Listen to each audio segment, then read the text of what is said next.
This is my study.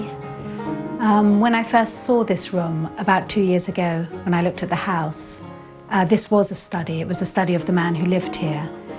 And I remember thinking it was the most beautiful room. It has this very low window, and I stood here and I looked out at this wonderful view and thought, can you imagine if this was your own room?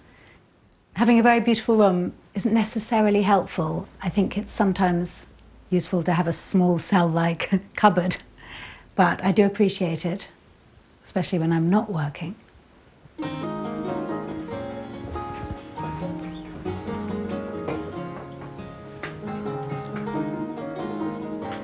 I come up here every morning. The earlier I can get here, the better, but usually it's about 9:45 by the time I've done everything else. It's really wonderful to work in this room if there's no one else in the house, because if there's someone else in the house, there's always the awareness that I might be interrupted. And sometimes if there are a lot of people and it's very busy, I actually can feel my heart sort of beating with anxiety that someone is going to come in through one of the 2 doors. When I'm working, I try not to look at anything in this room, only at the screen in front of me.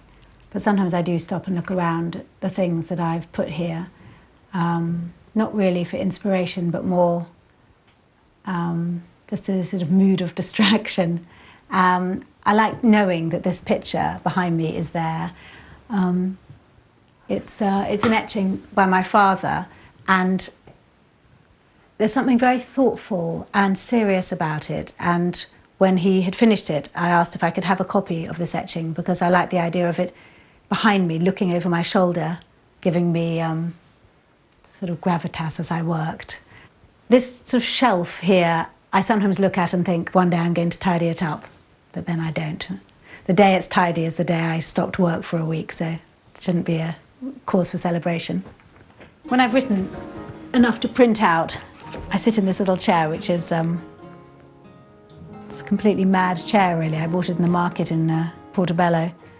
It's a very good reading chair, and I can sit here and just read and make notes, and I always feel that's a very productive time. I always feel that when I'm sitting and working here, I'm doing work that will be really useful. I guess it's because I already have something to work on, so it's sort of entering a different level. And the sun shines through the window. I always feel I've rewarded myself when I'm sitting here for hard, strenuous work at the desk.